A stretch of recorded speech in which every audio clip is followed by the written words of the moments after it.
Gotcha.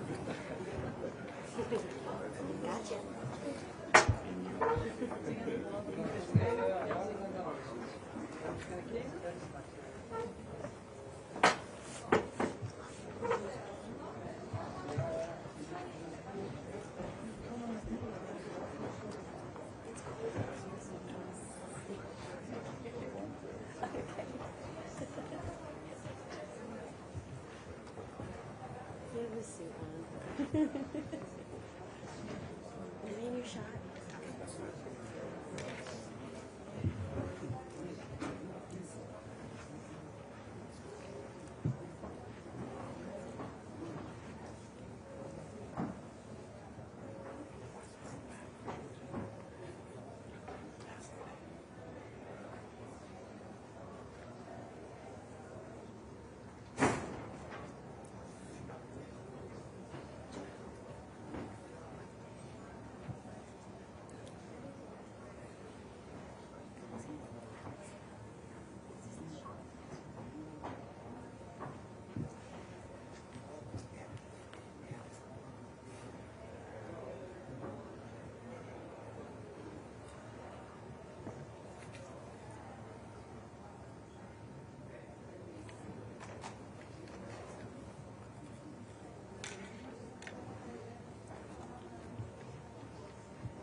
Also, ich habe gesehen, also ich brauche mich jetzt nicht mehr darum zu kümmern. Alles klar. Okay. Alles klar. Gut. Danke. Ciao.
Yes, I'm so sorry. I gave that to you. No idea what that is. It's for both. For the tripod. We need 4 then. Yeah. We'll get you another one.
So, good morning again, and a good morning again, Marco Rubio. We really appreciate you being here today.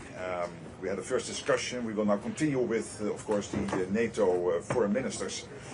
And the meeting will very much concentrate on a couple of issues also on your mind and the President's mind, which has to do with the defense spending. The good news is the money is now coming in. Defense spending is rapidly ramping up, building on the success of the The Hague summit. Tens of billions, and over the years there's hundreds of billions coming in.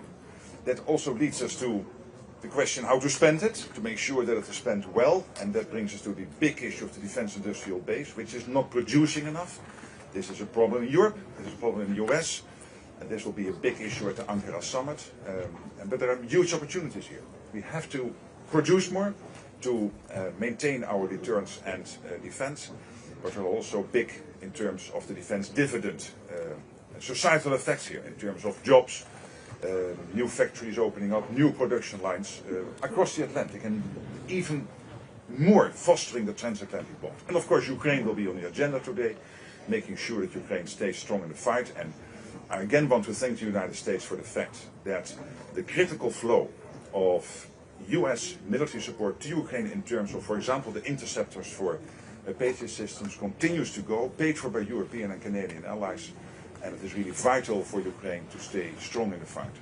Obviously today we have foreign ministers here, so we will discuss foreign issues, and one of the big issues now, of course, is Iran, the Strait of Hormuz, the issue of freedom of navigation, and I hear from many of my colleagues here that it is not acceptable that the freedom of navigation is basically trampled upon as it is at the moment, and we have to think how we collectively can deal with this. And I think everybody acknowledges that the United States degrading the nuclear capability of Iran, but also the long-range missile capability of Iran is crucial for the Middle East, for Europe, for the whole world. So again, Marco, thank you for being here, for your incredible leadership, and being such a staunch supporter of our transatlantic bond.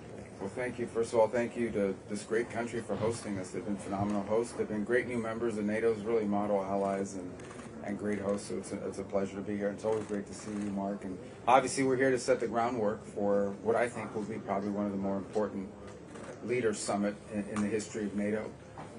The President's views, frankly, disappointment at some of our NATO allies and their response to our operations in the Middle East. They're well documented. That will have to be addressed. They won't be solved or addressed today. That's something for the leaders level to discuss.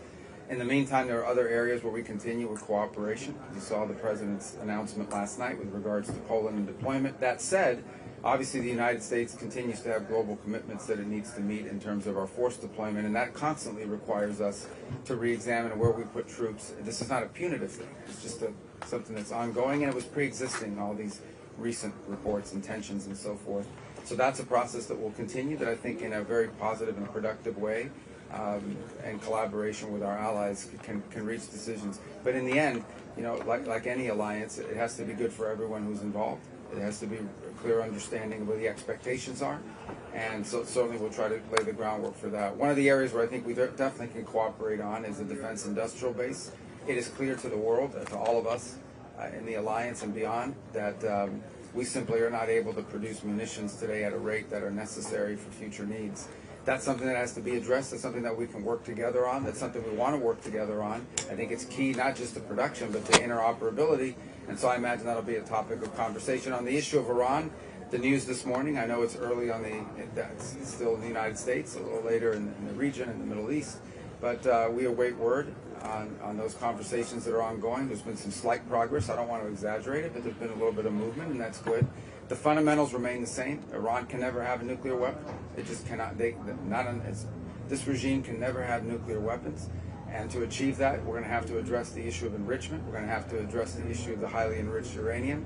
And then added to this, of course, is the issue of the Straits. Iran is trying to create a tolling system. They're trying to convince Oman, by the way, to join them in this tolling system in an international waterway. There is not a country in the world that should accept that. I don't know of a country in the world that's in favor of it except Iran, but there's no country in the world that should accept it. Right now at the United Nations, we have a resolution that is sponsored by Bahrain. We've been very involved with it. It has the highest number of co-sponsors of any resolution ever before the Security Council. Unfortunately, a couple of countries on the Security Council are thinking about vetoing it. That would be lamentable. We are doing everything we can, though, to achieve the sort of global consensus that's necessary to prevent this from happening, and we're trying to use the United Nations. Let's see if the United Nations still works. That's a place that we're going to try to get an outcome for, and obviously I think almost every country represented here today has signed on as a co-sponsor of that resolution, and if they haven't, I'm sure they soon will, because I don't know of anyone in the world that should be in favor of a tolling system in an international waterway. That's just not acceptable. It can't happen. If that were to happen in the Straits of Hormuz, it will happen in 5 other places around the world. Why would countries all over the world say, well, we want to do this too? Not to mention how vital and critical that strait is to every country represented here today, but frankly to countries not represented here today, particularly the Indo-Pacific. So we'll have a good meeting today. I hope it'll be productive. I expect it will be, and it'll set the groundwork for the leaders to meet in about 6 weeks. And we have a lot of work to do between now and then. Okay, thank you. Thank you. Where will they be coming from?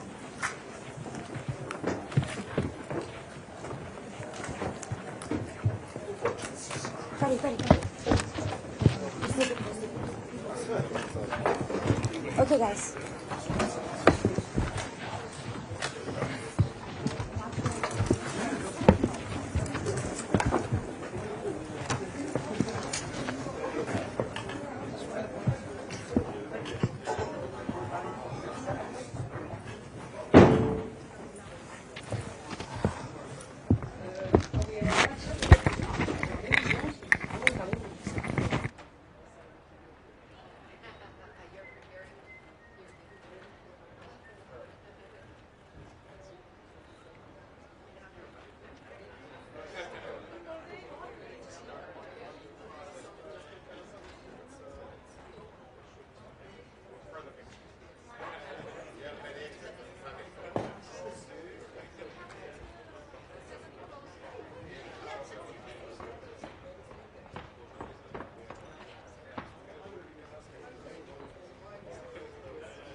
Excellencies, if you could please look for a few seconds straight in front of you.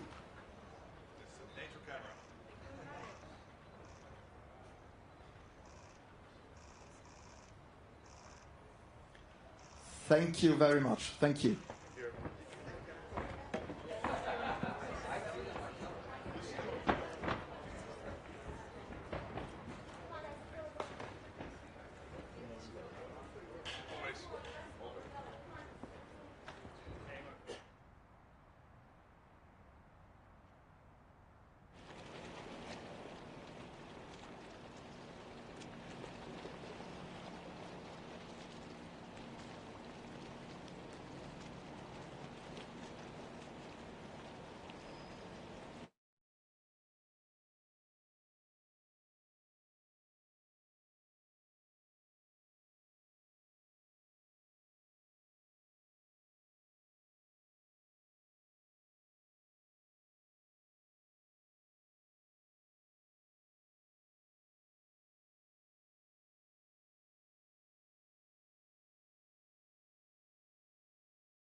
Can you go a little bit in the middle for us to have just the logo? Yeah.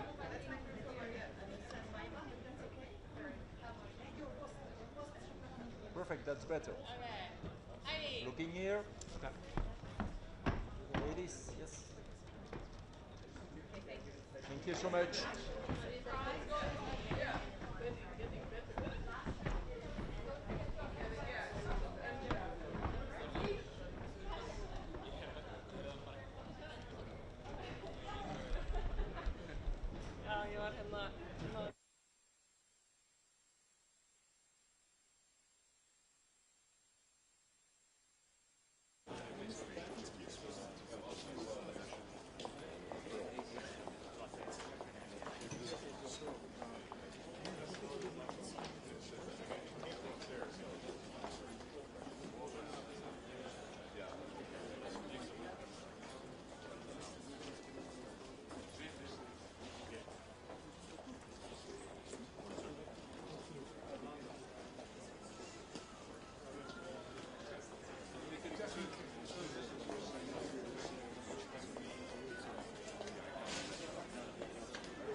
Yeah, but please let me know.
C'est le siège du Luxembourg avec Voilà, merci beaucoup.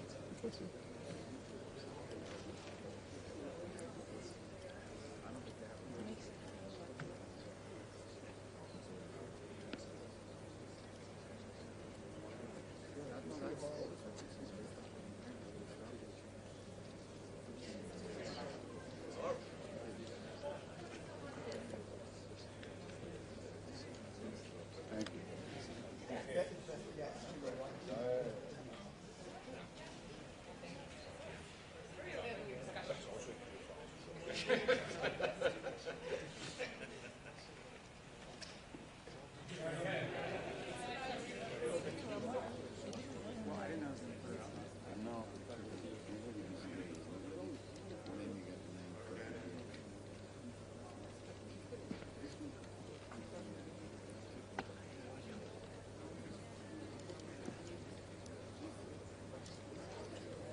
Dear colleagues, we have to get started.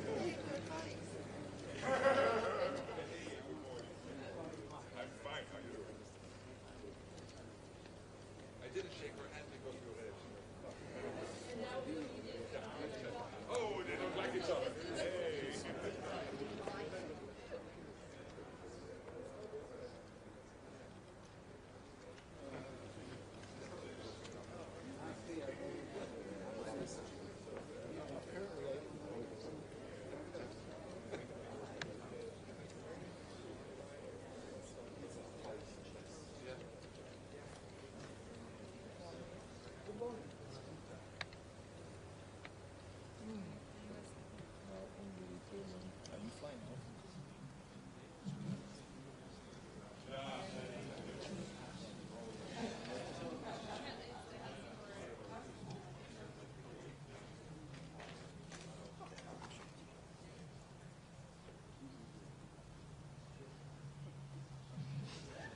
I sit here, or there? No, here. Yes.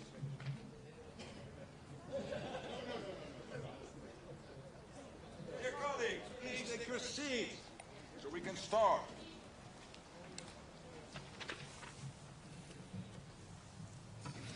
So, good morning. Good morning to this important meeting of NATO foreign ministers. And I indeed again want to thank Sweden for the wonderful hospitality. Also last night with the King and Queen and the Prime Minister, it was a really lovely evening. Also having Andriy Sybiha there to discuss, of course, issues around Ukraine. I think that was very good. So again, Maria, thank you so much for making this possible. We will have an important meeting ahead of us today. We will, of course, discuss the outcome of The Hague, the summit, and how we now move into the Ankara summit, making a success. First of all, when it comes to the spending, and we see all over NATO territory the spending rapidly ramping up. Last year, it is really staggering in Europe and Canada, equalizing now over time with the United States.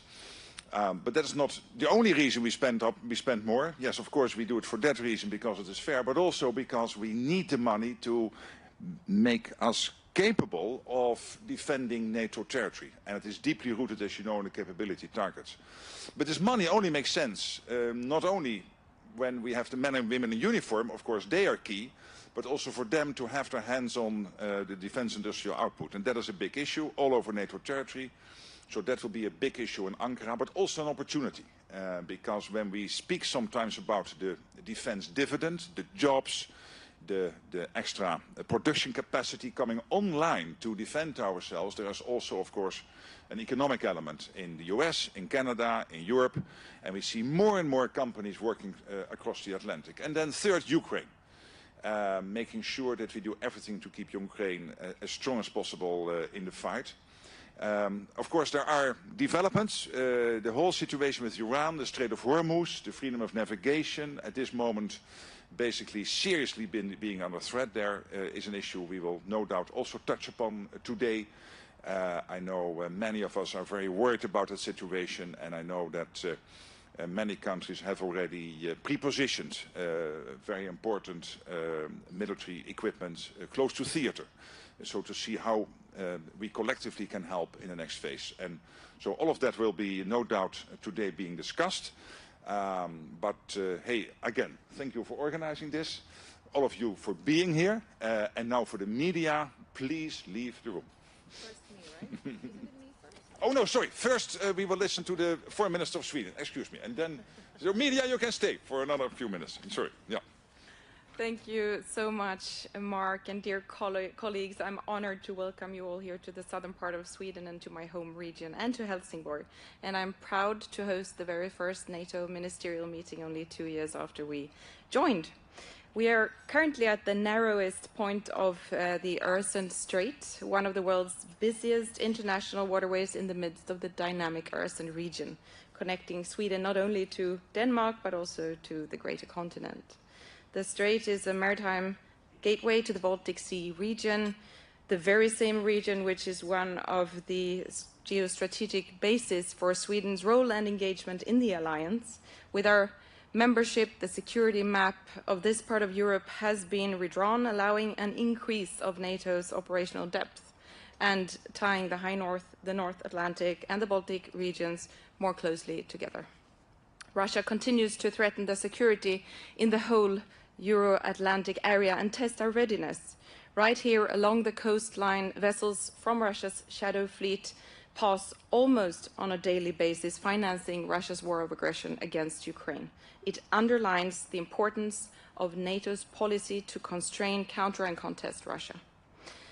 Dear colleagues, today's meeting is an important milestone on the road to the NATO summit in Ankara.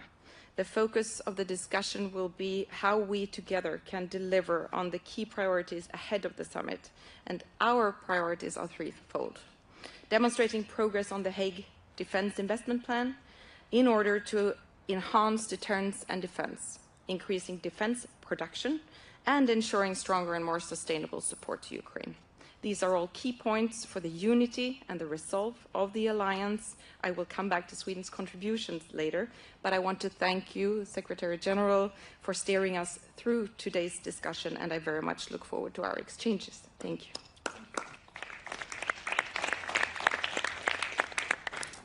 And with that, we conclude the public part of our meeting.